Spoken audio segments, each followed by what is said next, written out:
What's happening, people? It's the homie Smitster 400, one half of Straight Off the Ave. Shout out to my co-host, Mr. Dubbins, and this is Smitster Reacts. And right now, man, I got something interesting, man. Man, this was crazy. I'm scrolling and I see the headline, and I'm like, hold up. Tupac wanted left. Tupac wanted Left Eye off here, bro. He wanted the offer, bro. But the reason why is even crazier. Yeah, the reason why is even crazier, and we're gonna get right into that right now, man. We're gonna get right into that. Let's go, man. Cause this is wild.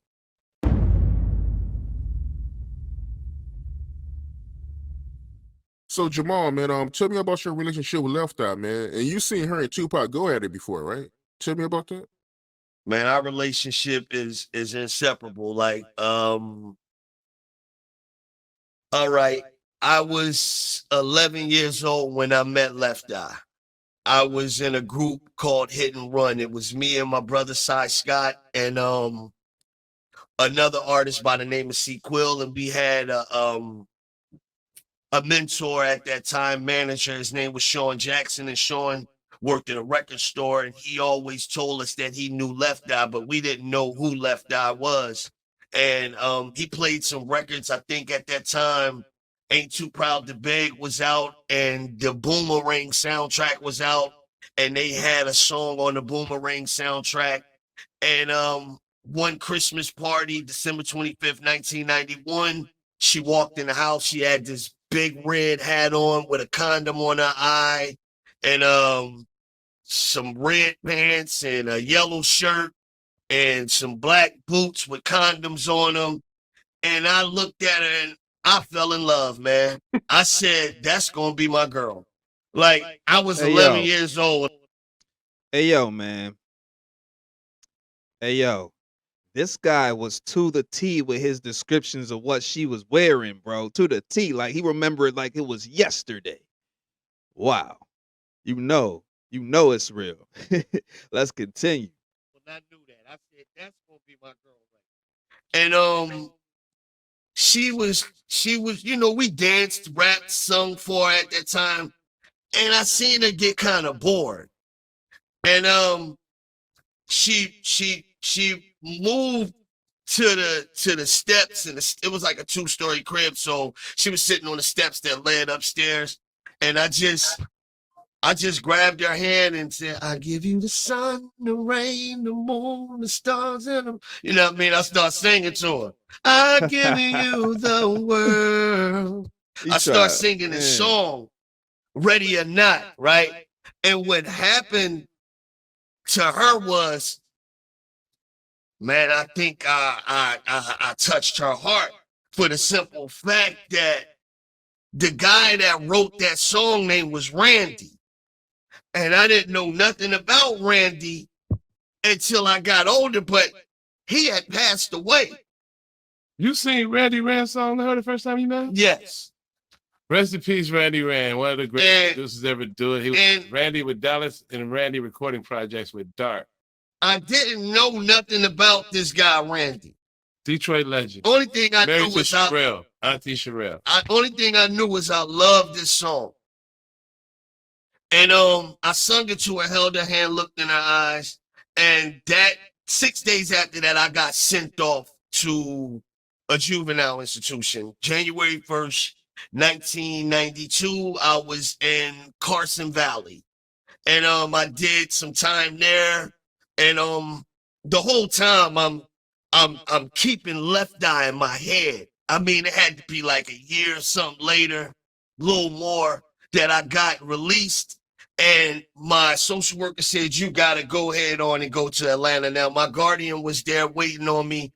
And at that time, I had kind of like some problems down there. And some said, call the Face Records. And I called the Face Records. I left a message for Left Eye stating, yo, this is Jamal. I'm from Philly. I'm here.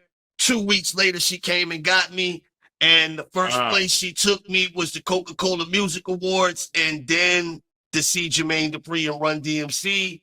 Then the Waffle House. And I thought the Waffle House was a 5-star restaurant when I got up in there. I ain't gonna lie. I seen them stained glasses. How old were you? I was 12 going on 13, approaching 13. Hey, all age aside, the Waffle House is, man, look, the Waffle House done had me right several times. You feel me? Let's get back to this. And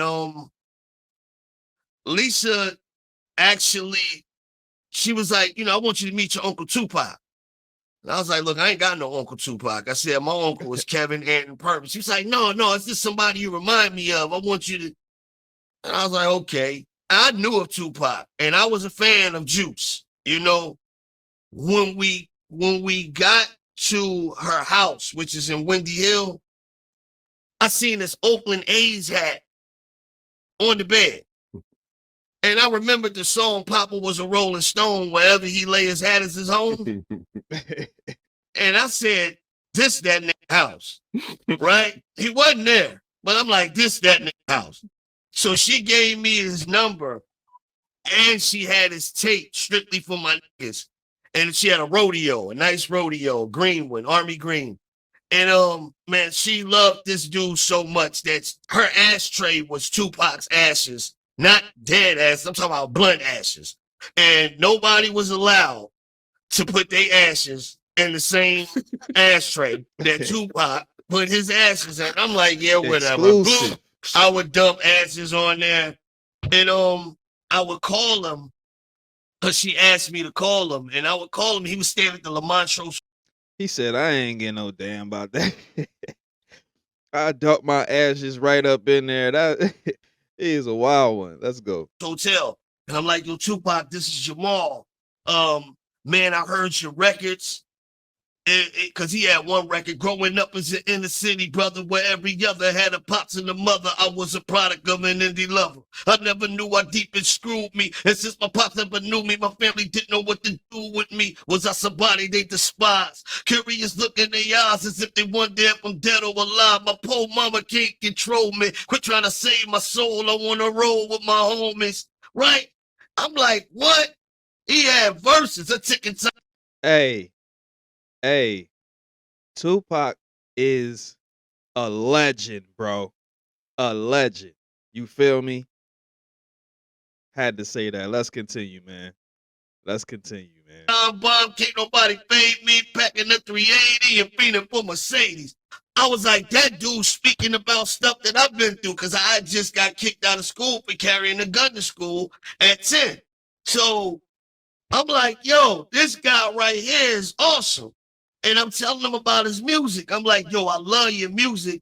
I said, yo, I want to do some music. He was like, yo, we gonna do it. We gonna do it. And he would talk to me and talk to people in the back. Like, he'd hold 2 conversations. But he was the nicest guy in the world that I had met on the phone until I met him in person.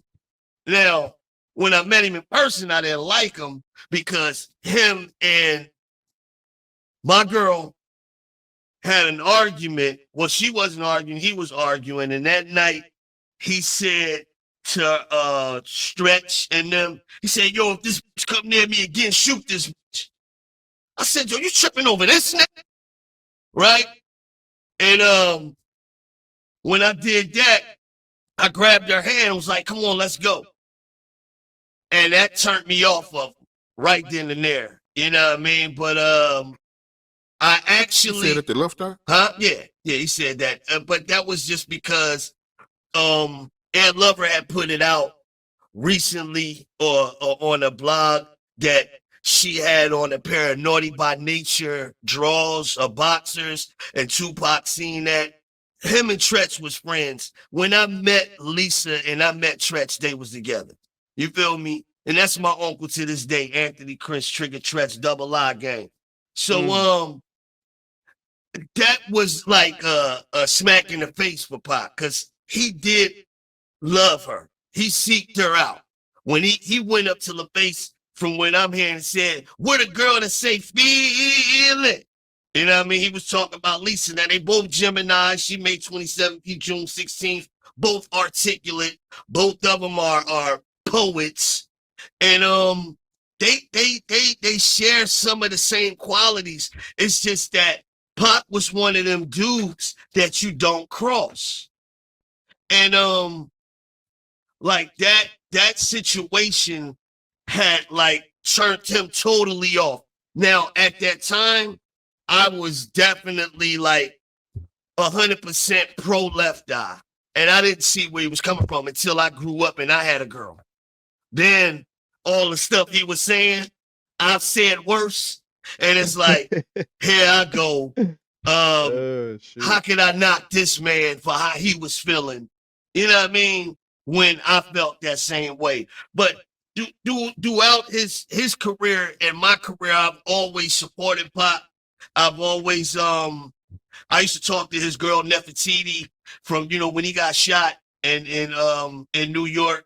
I was always asking about him and, you know, asking about his health. I knew some people from Oakland that knew him, and I would always send, you know, like well wishes to him and things of that nature. And then I got to meet Edie Castro after his demise, the Outlaws, even his cousin who was on the platform. That's my guy right there. Like we formed a bond, and his sister Sekua, man, my son has had ringworms, and she's giving me the tea tree oil to fix his head. You feel what I'm saying? So like he got real. I don't hold grudges or nothing like that, but I'm definitely about Lisa Left Eye Lopez, and I don't take lightly to people that speak down on her.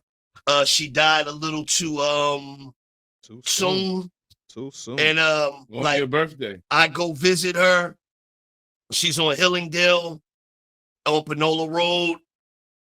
I go visit her grave. Sometimes I might take some orchids or something like that. I just take myself, and I can't help myself sometimes from letting out tears. But me and her used to talk about death and dying, and we used to cry together about it, you know. And I knew that in her heart she wanted to live to be 100.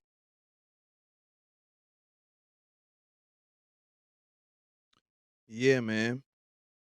I like how he cleaned it up a little bit, you know what I'm saying? Because first it was seeming like he really wasn't rocking with Pac, you know what I'm saying? But I like how he cleaned that joint up, you feel me? But you know, relationships, bruh, sometimes you feel me? Them emotions, you know what I mean? Pac was a wild boy, you feel me? And them emotions, man, just make you say some wild stuff.